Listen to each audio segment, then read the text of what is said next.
Imagine explorers arriving to find our cities deserted. Our books have perished in some unknown catastrophe. All that is left to speak for us are the written words we have carved in stone. The travelers cannot make sense of our mysterious script. But if they could, would they comprehend who we were?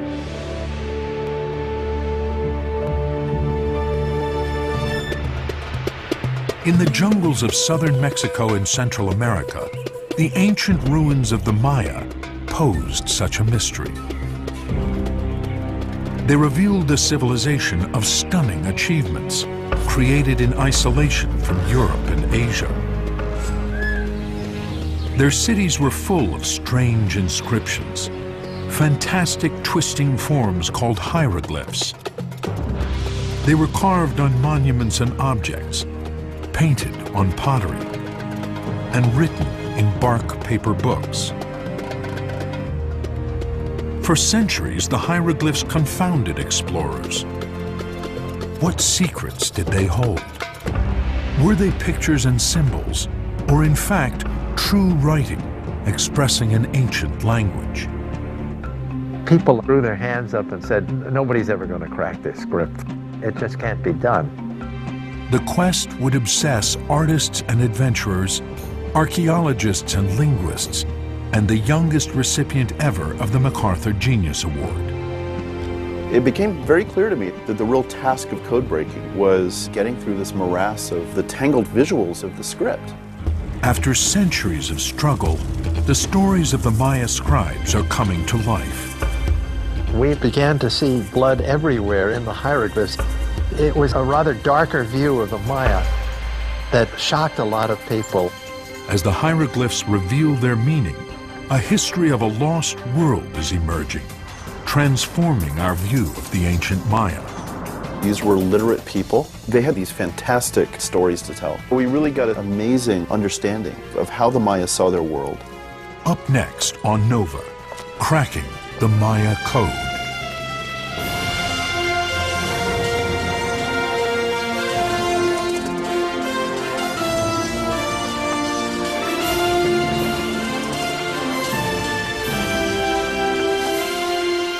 Major funding for NOVA is provided by the following.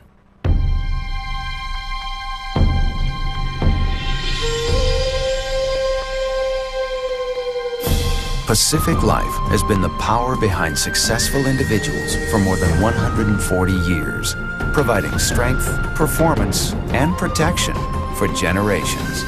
So when it comes to planning for retirement, your financial professional and Pacific Life can help you reach your goals. Pacific Life, the power to help you succeed.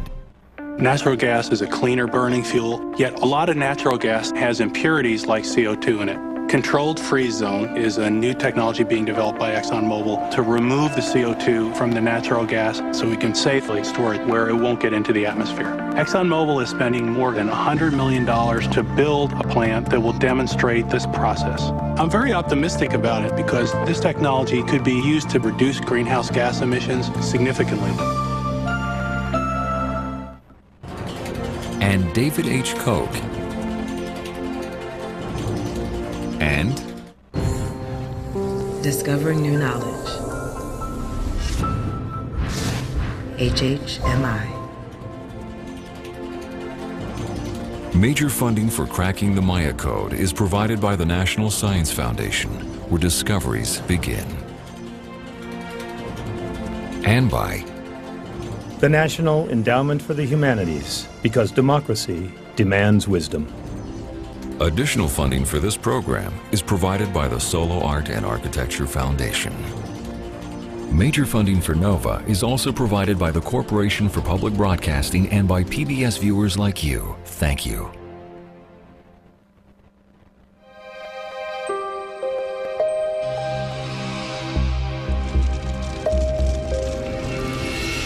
In the 16th century, the flames of the Spanish Inquisition scorched the New World, decimating the Maya civilization.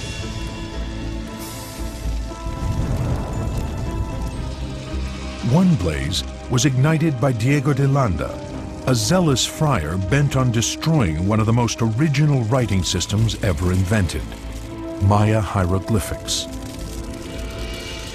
He looked at these writings of the Maya and he saw them as tools of the devil. And Landa felt that he had to take a firm, official political stance.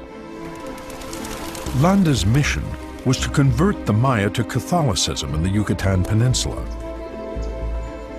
Upon learning they were still making offerings to ancient gods, he arrested and tortured thousands of Maya for crimes of devil worship. He inflicted a primitive inquisition on them that was incredible in its ferocity. At the same time, while destroying everything that he could find that was what he would call superstition, in other words, a good part of their culture. So they had a great ceremony of destruction in the plaza and burned hundreds, maybe thousands of books. We will never know. And of course, out of all of that, only 4 books or partial books survived. Maya scribes were forced to learn European script. The writing system totally died out in the centuries that followed the Spanish conquest. I mean, people were probably burned at the stake for writing in the old system. By the 18th century, I don't think anybody could write. Knowledge of the ancient Maya script soon vanished. It would take centuries of struggle before the hieroglyphs could be read again.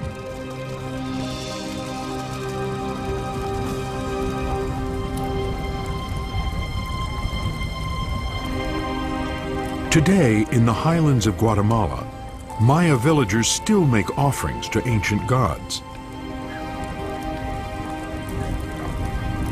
They seek guidance about favorable days for planting and harvesting, business and travel, courtship and marriage. Although they hold on to their heritage, the Maya have been a people cut off from the written words of their ancestors. Now, the decipherment of the hieroglyphs is bringing their past to life. The hieroglyphic records have so many stories to tell about just who the actors were on the stage of Maya history and what the major events were. And those glyphs give the Maya 1,500 years of history, written in the words of their ancestors, not in the words of white people from Europe. This is our one and only opportunity to peer into the Americas before the arrival of Europeans and hear these people speaking to us. Since ancient times, the Maya have lived in a region that extends from southern Mexico through much of Central America. The heart of their civilization lay between the highlands of Guatemala and the plains of the Yucatan, much of it a vast region of dense jungle. Here, around AD 200, they began building their great cities, Tikal, Copan, and Palenque. They were renowned for their monumental architecture. Pyramids and temples towered over plazas and ball courts, where kings ascended to the throne and warrior athletes competed for their lives. There were dramatic kinds of ceremonies and public events for public consumption, the exercise of power in its most dramatic forms. Maya civilization thrived for over 2,000 years, distinguished by a sophisticated culture. The art involves a level of graphic imagination and expertise that is unparalleled. As Europe entered the Dark Ages, these city-states reached the height of their glory, some supporting hundreds of thousands of people. They were the greatest of all New World civilizations and the only fully literate society in the New World. Yet mysteriously, in the 9th century, the Maya abandoned many of their cities. The temples and pyramids in the central lowlands were swallowed by the forest and forgotten.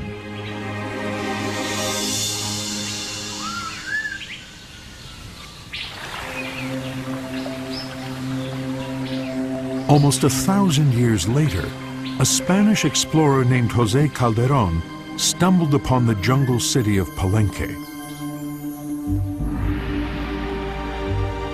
Inside its abandoned temples, Calderón and his men found huge stone tablets carved with figures and hieroglyphic writing. It's really clear that they're looking at something that's totally alien to them. And they're wrestling with this idea whether it's picture writing or whether it's something more than that. As news of the strange texts spread, French artist Jean-Frédéric Waldeck traveled to Palenque in 1832 to sketch its hieroglyphs.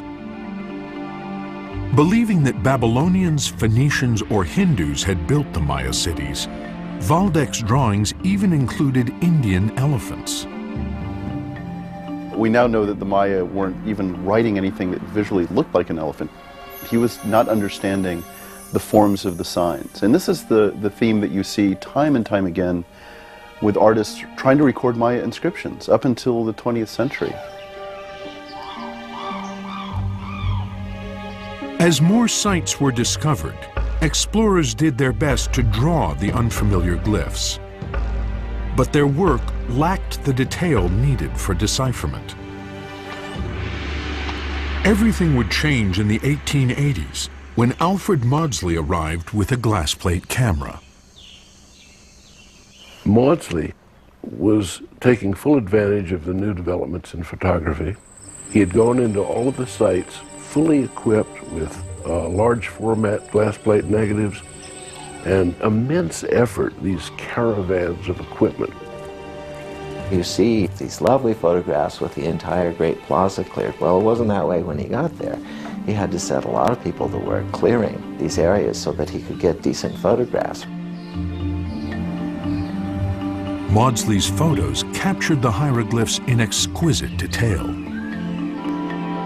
If you're going to deal with an ancient body of inscriptions and try to crack an unknown script, you have to have a really good record, and he was the first one to make it. But unknown to many scholars poring over Maudsley's photos, the work of decipherment had already begun, with the rediscovery of Maya books that had survived the Spanish conquest. 3 surfaced in Madrid, Paris, and Mexico. But the most exquisite manuscript made its way to the Royal Library of Dresden, Germany. It is called the Dresden Codex. It was forgotten until 1810, when a massive volume on the Americas was published in Paris and included 5 of its pages.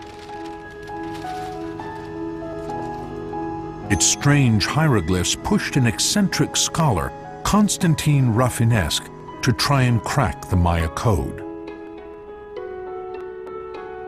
He looked at these bar and dot numbers, and he said you never get more than 4 dots. A bar probably stands for 5. 1 would be a 1 dot, 2 would be 2 dots, 3 would be 3 dots, 4 dots, then you'd have a bar, and then a dot would make it 6. 2 dots in a bar is 7. And that was the first time anybody had ever deciphered a Maya hieroglyph. That is the beginning of the decipherment. The quest would move to Dresden, Germany, when Ernst Fürstemann, a librarian, stumbled upon the Dresden Codex. The priceless book had sat in the library overlooked for decades. Can you imagine being able to pull out one of the most important primary sources in the prehistory of the New World and to have it there in front of you and just look at it and work with it? Fürstemann discovered the Maya had developed a calendar to mark time and even pursued astronomy. In the Dresden Codex, he found precise predictions for the dates of lunar and solar eclipses. And there were tables tracking the cycles of the planet Venus, which was linked with warfare.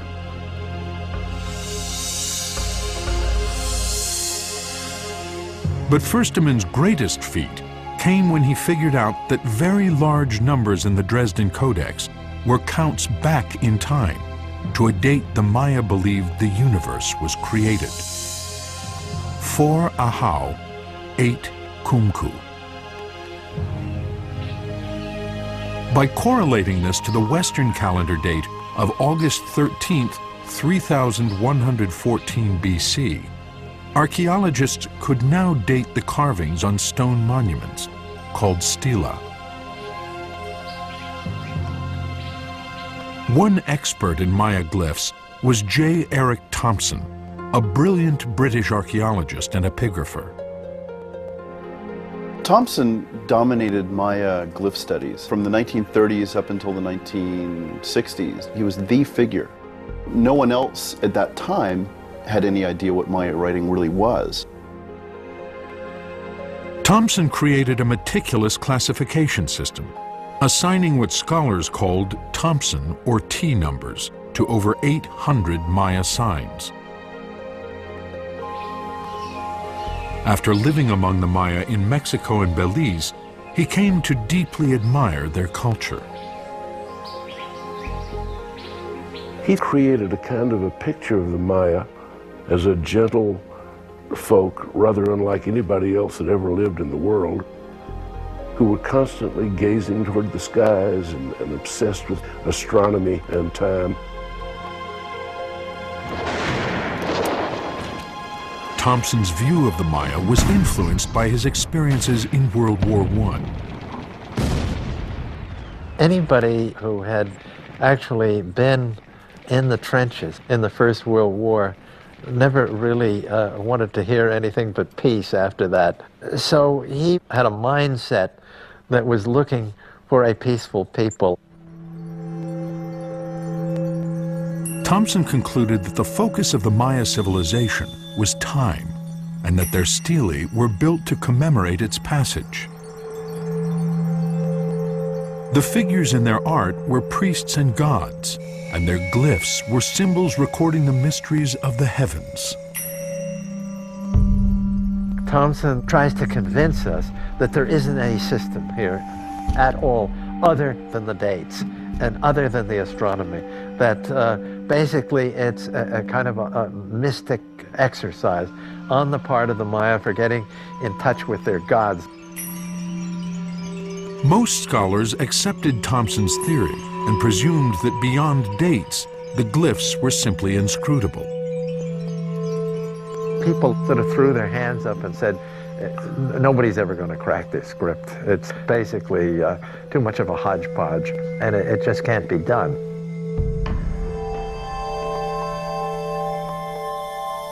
The woman who would challenge Thompson's vision entered the field of Maya studies by chance. Tatiana Proskuryakov had studied to be an architect, but when she graduated in 1930, the country was in the grip of the Great Depression. She had no real job ahead of her, and she wandered into the museum of the University of Pennsylvania and saw that there was an advertisement for an artist to go and do drawings or reconstructions and so forth of the ruins at Piedras Negras, a major, major classic Maya site. And Tanya began her work there in the field, and she started to do reconstructions of what it would have looked like in the past. She was a skilled surveyor and draftswoman. Her reconstruction drawings were so architecturally precise, they brought the ancient Maya city to life. It's almost as if she had some sort of X-ray vision, built into her brain, so that she could look at a ruined temple and guess how many terraces there were supporting the superstructure at the top. And she turned out to be remarkably prescient.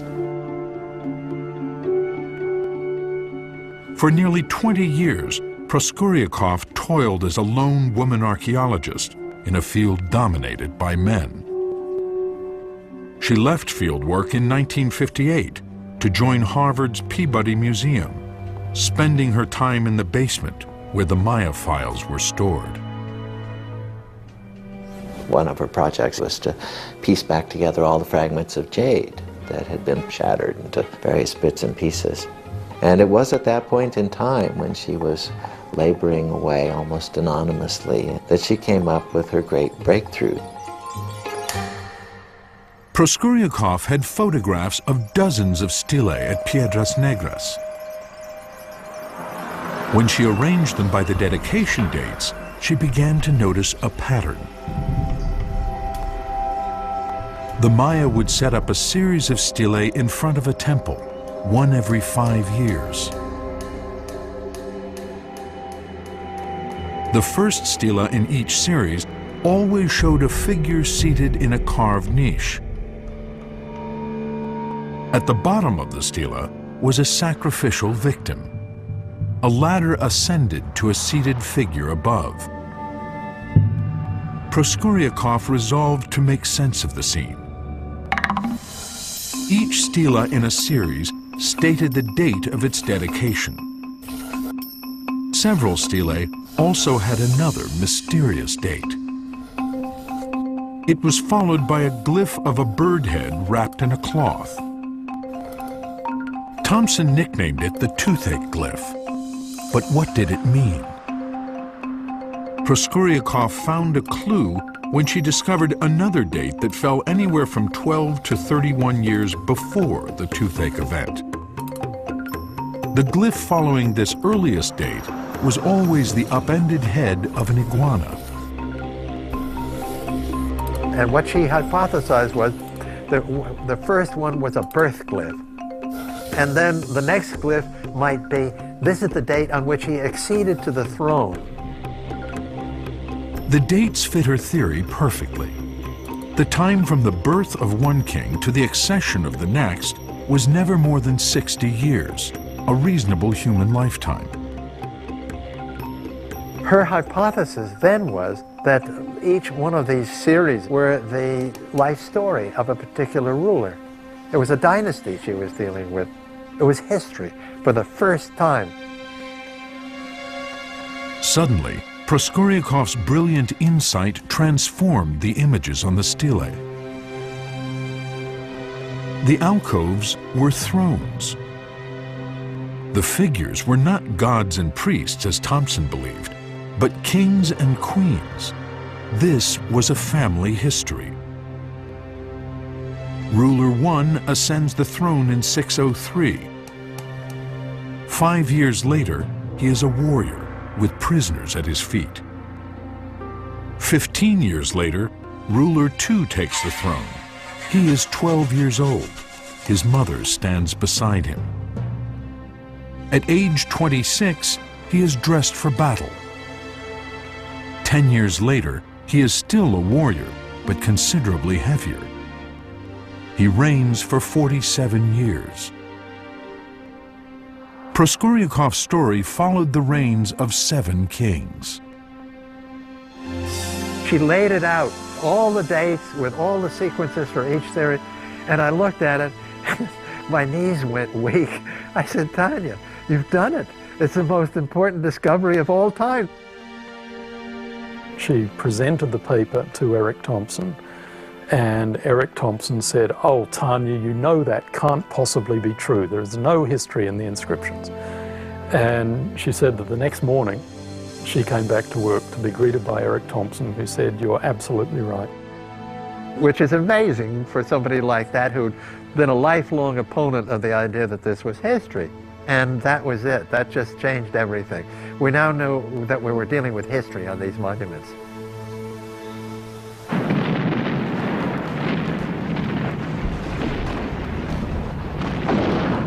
The next advance in breaking the code came in May of 1945, when the Russian army marched into Berlin. In the ranks was a young officer named Yuri Valentinovich Konorosov. He told me once that in the ruins of the National Library, he found a book lying there that had survived the fires and all the rest of it, that he picked up, which was a very good black and white reproduction of the 3 then known codices, the Dresden, the Madrid Codex, and the one in Paris. Konourasov's fascination with the book grew when he read an article concluding that Maya glyphs were undecipherable. He took it as a challenge and obtained a degree in linguistics to become a lone Russian Mayanist in a field dominated by Eric Thompson. Because he was behind the Iron Curtain during the Stalinist period, he also was intrinsically very isolated. He didn't have a lot of ideas floating around that he had inherited from other people, ideas that, in Thompson's case, were quite simply wrong. It gave him a fresh perspective. He was kind of a clean slate, you might say. As a linguist, Konourasov knew the first step in analyzing an unknown writing system is to count the signs. If a script has 20 to 35 signs, it is probably alphabetic, representing simple sounds. If there are 80 to 100 signs, it is probably based on syllables. But if a script has several hundred signs, it is surely logographic, or based on signs for whole words. A logographic system like Chinese has thousands of signs for thousands of words. The Maya script has about 800 signs. Too many to represent an alphabet, and far too few to have signs for each word of a language. So scholars assumed that it was a limited logographic system, with signs for only a few hundred words. But Konourasov knew that no writing system consists purely of one kind of sign. Our own alphabet uses numerals and logograms. Konourasov realized the Maya script was also a mixed system, combining word signs and phonetic signs. With this insight, he turned to the Madrid Codex, where the glyphs for the 4 directions had been identified. He focused on the glyph for west, searching for syllables. It was made up of 2 signs. On the bottom was the sun sign, depicted in all its variations by 4 spokes or petals. On the top was a hand with thumb and forefinger touching. Eric Thompson had argued that the hand sign meant completion and read the glyph as completion of sun or sunset, therefore west. For Thompson, glyphs represented ideas, not sounds. Eric was kind of bullheaded about things like this. He had determined to his own satisfaction that the hieroglyphs were not phonetic and could not be phonetic, and he stuck with that. But Konourasov disagreed. He suspected that the glyphs might in fact be tied to the sounds of spoken Maya. He knew that in Maya, the word for west is chikin and the word for sun is kin. So he suggested that the hand sign should be read not as the concept, completion, but as the syllable, chi. When combined with the logogram for sun, it forms chikin. To rule out coincidence, Konourasov identified syllables in other glyphs, proving that at least some corresponded to the sounds of spoken Maya.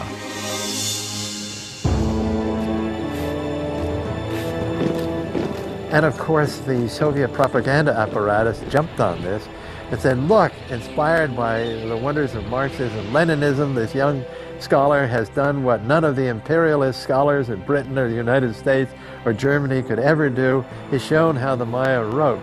And Thompson, a lifelong anti-communist, decided that this was a total fraud and that the world should be straightened out about this. Some of Konourasov's specific readings were questionable. Seizing upon them, Thompson discredited his entire method. Tragically, Konourasov's priceless insights went unrecognized in the West.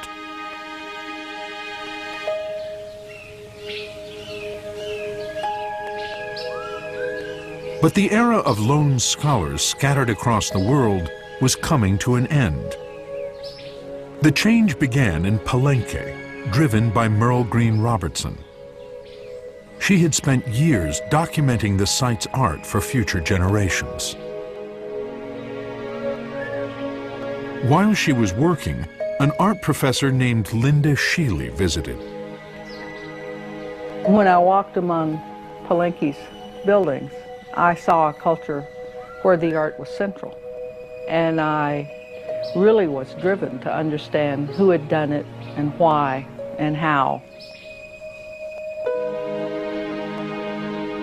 Sheely began to help Robertson. As they worked, she gained an intimate knowledge of the site. It would be put to use in 1973, when Robertson hosted a conference at Palenque. There, Sheely met Peter Matthews, who had spent the past winter analyzing books of Palenque's glyphs. Basically, by the end of that process, I had 3 huge notebooks filled up with transcriptions in Thompson's wretched T numbers of all the signs of every single inscription from Palenque. Matthews teamed up with Sheely to reconstruct Palenque's dynastic history. They knew that some royal names at Palenque are accompanied by a title, a winged sun sign. And so what we did is we went through and found every example of this title and wrote down the nearest date. Poring over Palenque's inscriptions, they found over 40 names with the royal title. Each was accompanied by a date and glyph describing the event on that date. For example, a birth shown by the upended head of an iguana. As Sheely and Matthews arranged the births, deaths, and ceremonies by date, the patterns emerged. One ruler stood out, whom they dubbed Lord Shield. He was born on the 23rd of March, 603. His name glyph featured a warrior's shield. It led them to Palenque's most dominant building, the Temple of the Inscriptions. The meaning of its hieroglyphic tablets had been an enigma for centuries. Sheely and Matthews now saw that the panels were filled with references to Lord Shield and key events of his life. Suddenly, a discovery made in 1948 took on new meaning. A hidden staircase was found in the temple's inner chamber, leading to a crypt with a limestone sarcophagus. Inside was a human skeleton, masked in jade. Sheely and Matthews realized that this must be the body of Lord Shield. For the first time, hieroglyphs were connected to the remains of a Maya ruler. The glyphs Sheely and Matthews grasped traced the life stories of Lord Shield and 5 of his successors. And they came out and literally announced that they had sort of cracked the dynasty of Palenque. And they had names of the rulers and the times when they ruled. We had them with funny names like Sunshield and a Lord Toothache.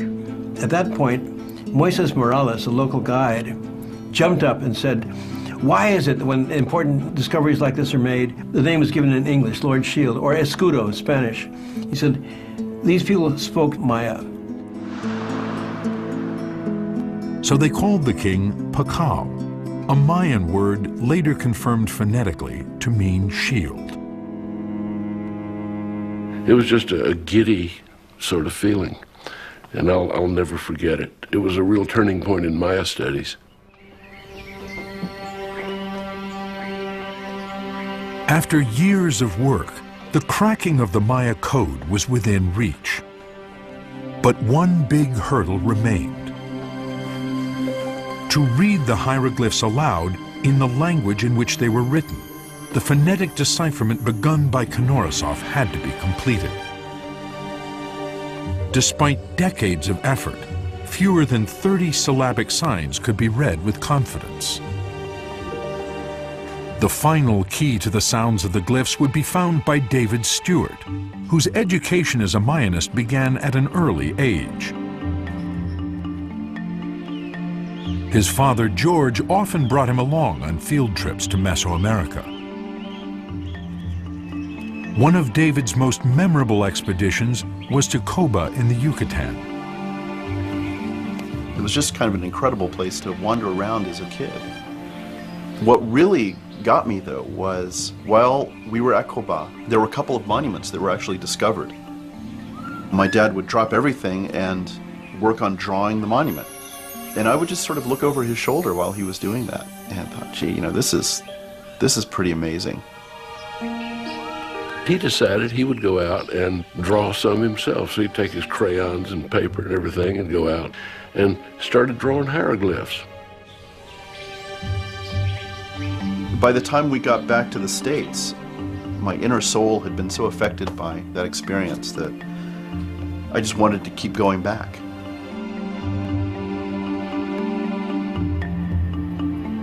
Two years later, George took David to meet Linda Sheely.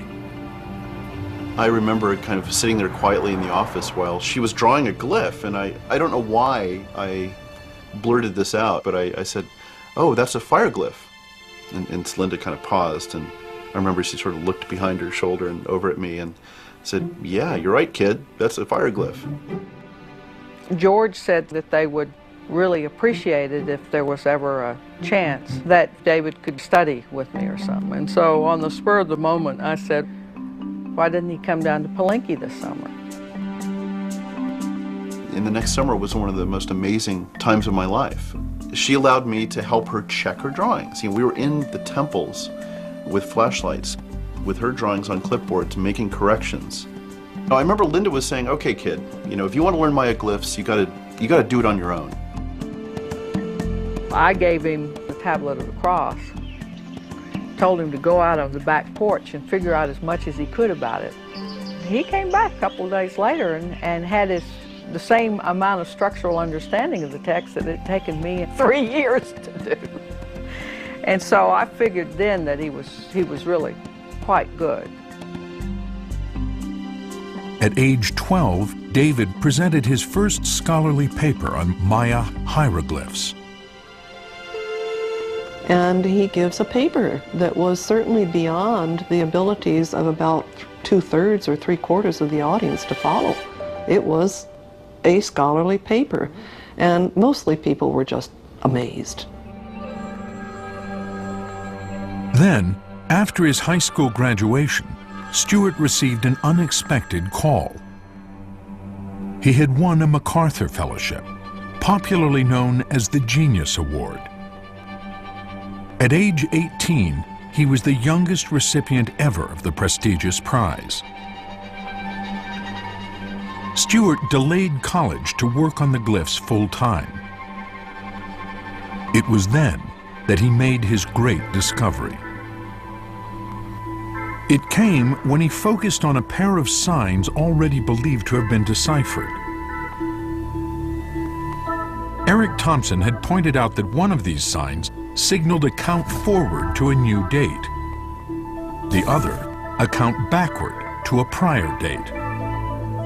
The two glyphs shared a common sign, what Thompson called either a water sign or the head of a shark, or shok in Maya.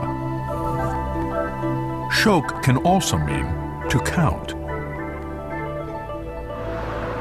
But Stewart discovered that several other signs also substituted for the shark. A human head, a monkey, and in one instance, a bracket-shaped sign. Did all these signs stand for the word count? Stewart felt there was a simpler explanation. The bracket symbol was also the phonetic sign for the syllable oo. Suddenly, he realized that all these signs stood for the syllable oo. The proof? Each sign freely substituted for the U bracket in contexts that had nothing to do with counting. What Dave Stewart did was show us that many of these substitutions are purely phonetic substitutions that are spelling exactly the same word in slightly different ways. The backward and forward counting glyphs were phonetically spelled phrases. I-U-T and U-T-Ya. In Maya, I-Ut means "and then it happened," and U-T means "since it happened." The words that Thompson had viewed as mere dates were in fact telling a story. And then it happened, on the day 1 Kib 14 Kankin, that she was adorned in marriage, Lady Khatun Ahau, Lady of Naman. And after 10 days, 11 months, 1 year and 1 score of years, then it happened on the day 4 Kimi 14 Wo that their daughter was born, the royal Sun Lady. The implications were revolutionary. Epigraphers had been searching for a single sign for each syllabic sound. But if U was represented by more than one sign, then other syllables might be as well. One of the things about Maya writing which makes it so complicated is their love of substitutions. One sound can have 13, 14, 15 different versions. They hated repeating themselves and loved showing new things. And the recognition of those substitution patterns was what began to break down the complexity of Maya writing into something which was a manageable, comprehensible system. Each time a Maya scribe wrote a given word or phrase, he could choose from a variety of signs and combine them in new ways. A sign could be written abstractly, or as the head of a human, animal, or god. One sign could be slipped inside another, or partly overlapped. Two signs could join, merging their attributes. Glyphs even included figures of monsters and gods. The art of the system is the genius within which they combine these different possibilities. The graphic component of Maya writing is absolutely overwhelming. There was an artistry and a playfulness that was as much a part of the system as the recording of language. So visually it was complicated, but once you organized that visual material into the system that existed, it made perfect sense, and you could predict things. You could really crack the code that way. An image of the ancient Maya was suddenly coming to life, gleaned from their own words.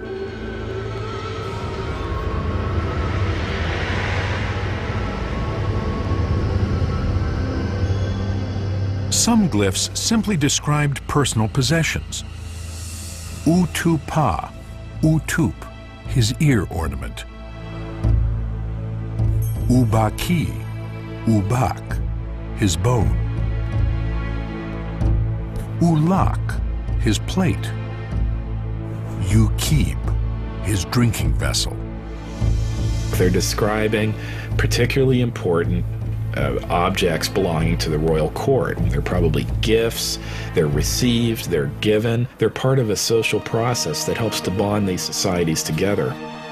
It's like having a time machine to be able to read these texts. And to me, it's a rare privilege to be able to read them out loud in the language in which they were written. Maybe sometimes I'm the first person to actually say them out loud in 1,000 years. Soon, more esoteric ideas emerged in the writing. There were glyphs describing frightening otherworldly beings. These glyphs were appearing with scenes of these fantastic animals and creatures and spooky-looking walking skeletons. And this was a different kind of thing from what we were used to reading about in Maya glyphs. You know, they weren't talking about monuments, they weren't talking about warfare. They were talking about kind of the inner souls of people. As the readings poured out, a more complex view of the Maya began to emerge. Instead of these peaceful stargazing astronomer priests, the Maya were shown to be like any other civilization with a great deal of conflict. One of their great claims to fame was how many captives they had taken as offerings to their gods and ancestors.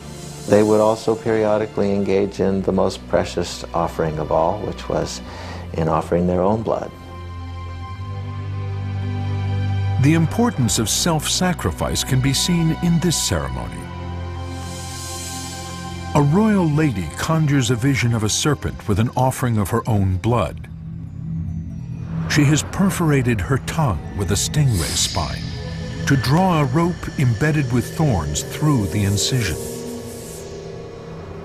In front of her, slips of paper soaked in her own blood burn in a ceramic bowl. Out of the rising smoke forms the vision of a serpent. From its mouth emerges the figure of an ancestor. The upper text describes the ceremony. On March 28, 755, a vision was conjured of the serpent Yash no Chan, the animal spirit of the god Kawil. And then a vision was conjured of the ancestor, Yash Chawim. The glyph for conjure shows a hand grasping a fish. It's this idea of grabbing something that's elusive, reaching into another realm in a way, or even into the underworld and wrenching something out of that and bringing it into your own world. That is conjuring. From glyphs and art, the psyche of the ancient Maya was emerging. We now saw the Maya people as a whole. So you could look at a piece of Maya art and the inscriptions on the tops of the vases and understand what the heck these people were doing. One myth, painted repeatedly on Maya vases, echoes a surviving 16th century manuscript, the Popol Vuh. It tells the saga of twin brothers summoned to the underworld. They play a ball game against the lords of the underworld in which they are finally defeated, and they are sacrificed. The head of the main brother there is cut off and hung up in a tree. And a young lady comes by who is the daughter of one of the lords of the underworld. She talks to the head and it spits into her hand. Naturally, she becomes pregnant. Banished from the underworld, she eventually gives birth to a second set of twins. They become skilled warriors and return to the underworld to fight its lords. After a series of clever tricks, they resurrect the body of their father, the maize god, and bring food back to their people. Then they rise up to become the sun and moon. This is the single most important myth that we have from the entire New World, probably the most important piece of literature ever produced in the Western Hemisphere. The decipherment was not only illuminating the inner world of the Maya, but also casting new light on the power struggles tearing apart their great city-states. It became clear that from the 3rd to 9th centuries, the Maya world was dominated by warring superpowers. We began to see blood everywhere in the iconography and in the hieroglyphs. They were not a peaceful people, but involved with absolutely bloody sacrifice. In this sculpture, a captive has been scalped, disemboweled, and crippled. Wood is tied to his back to set him on fire. There were well-defined groups that were really at each other's throats, battling each other and causing havoc on the landscape. The glyphs reveal the mayhem. Chuk, to capture. Hoob, to take down a city. Pool, to burn. Chak, to decapitate. One scribe grimly wrote, "The skulls piled up and the blood pooled." On the last dated monument of Copan, the great king Yash Pasa hands his scepter to his successor, signaling the dawn of a new dynasty. But this new reign never began. The scribe telling its story fled, leaving the monument unfinished. The kingdom could no longer sustain either rulers or artists. As political upheaval engulfed the region, the great cities of the southern lowlands finally collapsed.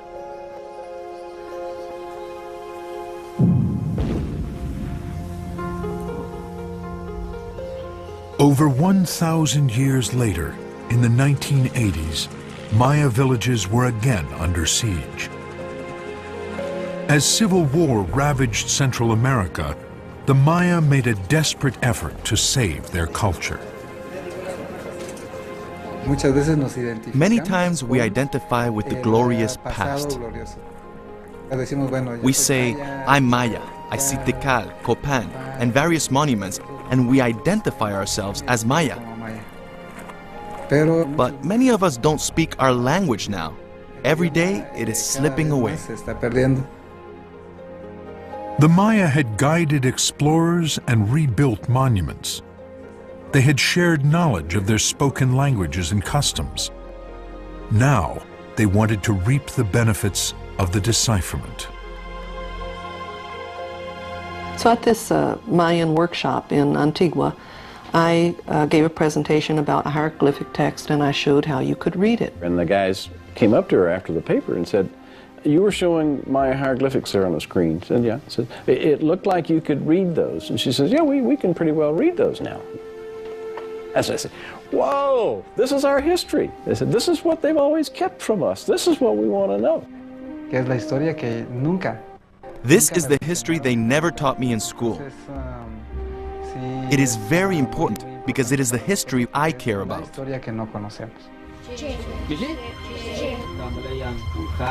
For centuries, Maya culture has been brutally suppressed. Its people were pressured to speak and write in Spanish and take Christian names. Now, the Maya are rediscovering the hieroglyphs and their history. One of the most precious gifts that any group of humans on the earth has is history. The process of actually deciphering it, that's only the first tiny step to understanding what this great civilization contributed to the heritage of humanity. Glyphs represent our one and only window into the pre-Columbian past. It doesn't answer all the questions that we'd love to have answers to, but it does give us an insight, an indigenous insight into what they thought was important. With the cracking of the Maya code, the words of their ancient scribes have finally come to life, revealing a history and literature of a vanished world.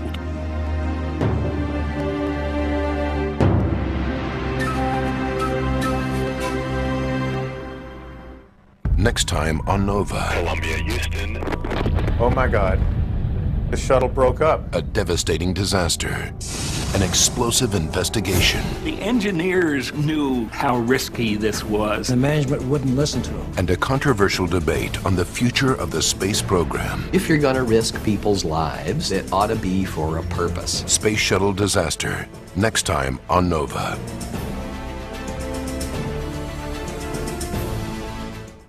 Major funding for NOVA is provided by the following.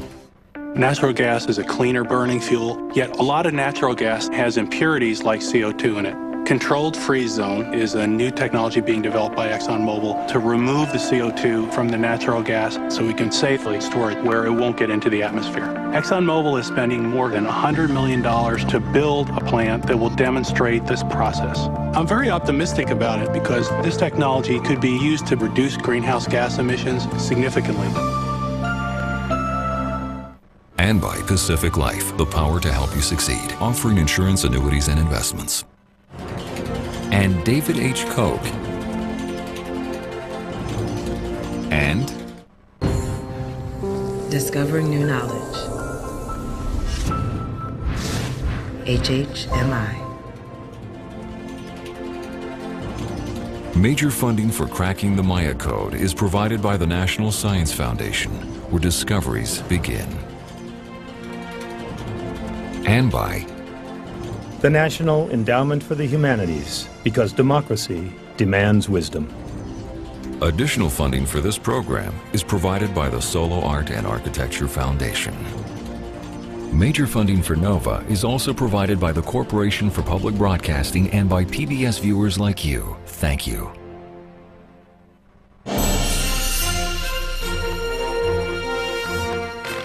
To see the companion website for this program or to find out more about NOVA, visit NOVA's website at pbs.org.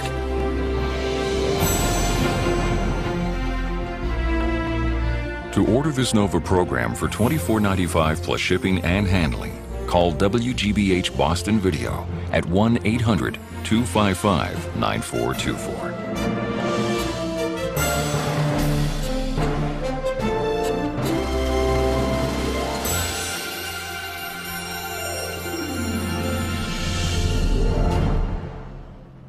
NOVA is a production of WGBH Boston.